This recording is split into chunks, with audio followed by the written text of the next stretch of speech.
நம்ம வாழ்க்கையில பிரச்சனைன்னு வந்துட்டா முதல்ல நம்ம யாரை மறக்கிறோம் அப்படின்னு உங்களுக்கு தெரியுமா? இந்த ஒரு ஆன்மீக தகவலை தெரிஞ்சுக்கிறதுக்கு முன்னாடி என்னோட சேனலை வந்து சப்ஸ்கிரைப் பண்ணிட்டு பாருங்க. அப்படியே உங்களுக்கு சிவன் பிடிக்கும் அப்படின்னா ஓம் நம சிவாய அப்படின்னு கமெண்ட் பண்ணுங்க. ஒரு நாள் அன்னை பார்வதி தேவி வந்து சிவன் கிட்ட மெதுவா கேட்டிருக்காங்க, என்னோட பக்தர்கள் கஷ்டப்படுறப்போ நீங்க சில நேரங்கள்ல அமைதியா இருக்கீங்க, அதுக்கு என்ன காரணம் அப்படின்னு வந்து கேட்டிருக்காங்க. அப்போ சிவன் சிரிச்சுக்கிட்டே சொல்றாரு, அவங்க என்ன மறந்துட்டு இருக்க அந்த நேரத்துல தான் நான் ரொம்பவும் பக்கத்துல இருப்பேன். ஏன்னா அந்த நேரத்துல தான் அவங்க கண்ணீர் வந்து உண்மையா இருக்கும், அவங்க நம்பிக்கை வந்து முழுசா சோதிக்கப்படும் அப்படின்னு சொல்லியிருக்காரு.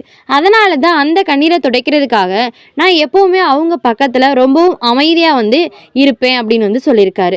நம்ம வாழ்க்கையில பிரச்சனை வந்துருச்சு அப்படின்னா முதல்ல நம்ம மறக்கிறது வந்து கடவுளை தாங்க. நம்ம கடவுளை மறந்தாலும் கடவுள் வந்து நம்மளை ஒருபோதும் மறக்க மாட்டார் அப்படிங்கிறது தாங்க இந்த ஒரு கதையோட கருத்து. என்னோட வீடியோ பிடிச்சிருச்சுன்னு சொன்னா லைக் பண்ணுங்க, அப்படி உங்க ஃப்ரெண்ட்ஸ் அண்ட் ஃபேமிலிக்கு வந்து ஷேர் பண்ணுங்க.